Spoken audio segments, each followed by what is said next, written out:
Hey guys, gonna do a video here. For some reason I was zoomed in. This is the cartridge I showed off a while ago. I did get a replacement cartridge and it does work perfectly. So this cartridge is the dud dead doesn't work cartridge. As you can see, it has a on and off switch here. That's because I normally have it this way, and a power button, and we have the sticker right here. And we have some games beside it, and I'll explain that in a second.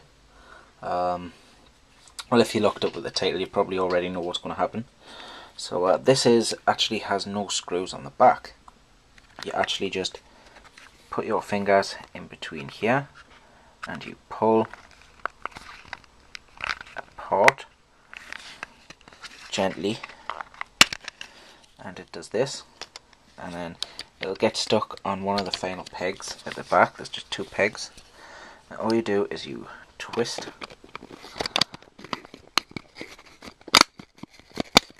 like so, and we've exposed the board. Now we take the board out, and there's three pegs. There's 1, 2, 3. Now this peg actually holds the board on through the hole, so the board doesn't move around. See?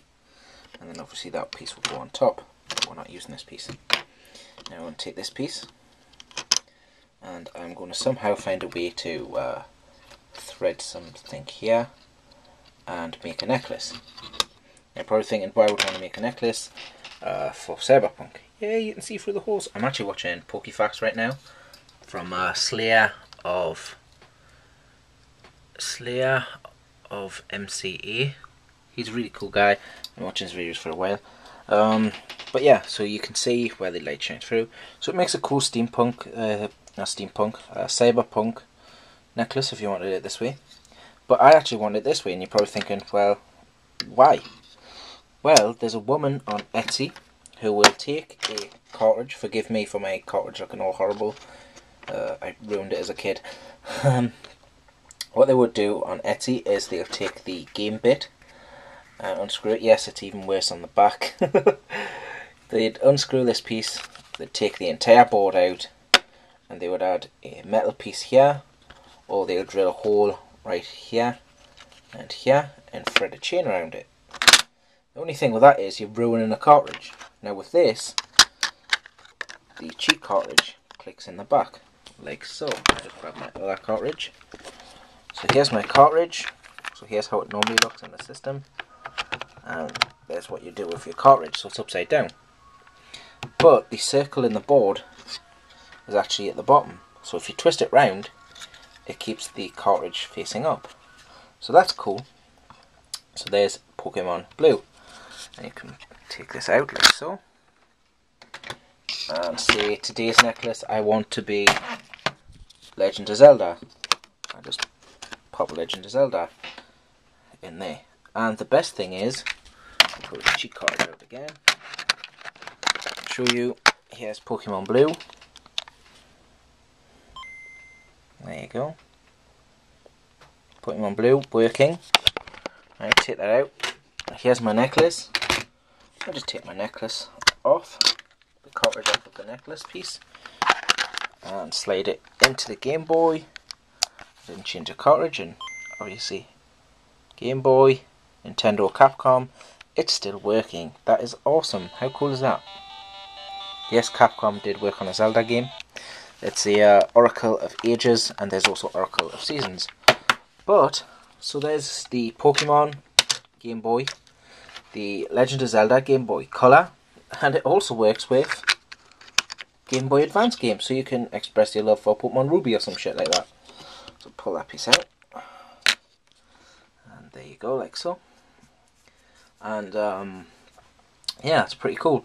So what we're going to do is try and figure out the necklace working mechanic piece next, and I reshoot the second part of this video and make it all into one.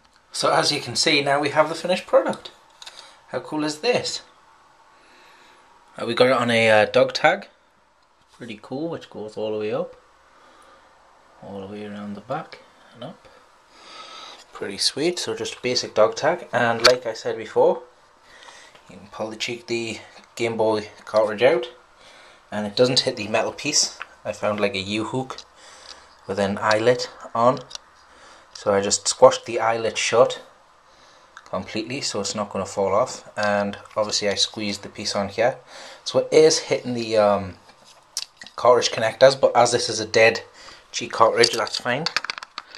And we'll show you that again. Hopefully you can see this. Here's the cartridge, slides straight off, and you can place another one on. So yeah, that's really cool. So give me a sec and I'll just give me a sec and I'll just find the other cartridges and we'll show off some other different pieces. Yeah. So as I was saying, as this necklace is fully customizable, you can literally do any cartridge you want. So depending on what you want to show your love off. So obviously this is Zelda. Pop this off and I can show my love for my previously mentioned Pokemon Blue, like so. So let's try and get a awesome show of it. What do you think? Showing off my Pokemon Blue card. Or we can even show off our love for a Japanese import, such as Pocket Monsters Red. Check that out. How cool is that? Plus we don't ruin the cartridge. It's all inside the cheap cartridge, so it's all safe. We show the Game Boy Color, and we can even show off Survivor Series. How cool is that? So you can show off your say my copy of Fair Red, which has gone somewhere. I know where it is, but I'm not searching for it. But what's cool with this is you get like accents on the top of the chip and shit, and we can take that off, and depending on how cookie you want to be, you can actually show off your love for the actual cheat cartridge. Yep, that's right. You can load up your cheat cartridge with Pokemon Blue, and you can actually place that on there, and you're actually showing your love for the cheat cartridge and Pokemon Blue, or you can just show your love for the cheat cartridge. I mean, check that out. Yep, that is so cool. So depending on what you want your style to be. So basically this is the innards of this with the eyelet and hook and a dog chain. So yeah, possibilities are endless no matter what you like. Kirby, Zelda, Metroid, Sonic, no matter what, as long as it was a cartridge on any of the Game Boy consoles, it will fit on the we'll call it like a bus. I think it's called a bus. It'll fit on the cartridge slot for the cheat cartridge. So yeah, I think this really turned out pretty cool. Was a cool little project. So if you've got dead products hanging around, dead cartridges, use them. I mean, look how cool this is. That is epic. Look at my coolness. You're so jealous. I mean, it looks pretty cool like this, or you can actually spin it round and portray it that way, but pretty boring. But as I say, I think the coolest it looks is actually with the Pocket Monster Red, because it's like 3 conversation starters in one. Wow, what's that necklace? Oh, it's a cartridge. It's a Game Boy cartridge, but it's not like broken or destroyed. Wait a minute, what kind of cartridge is that? Oh, it's Pocket Monsters Red. Did you make that necklace? Yes. Does it still work? Oh hell yes. See, so yeah, pretty cool, and it took ages for me because I didn't find the eyelet till very later on. It's quite late at night. There's the proof. It is pitch black outside. Just so you can see, it is pitch black, and when I did the first video it was early in the morning, so yeah, it did take a while for me, but if you have the parts ready at hand, you can do this straight away. So Mr. Superfan signing out. Please like, sub, comment. It's hard to do a handful of cartridges, but yeah, Mr. Superfan signing out. Laters guys.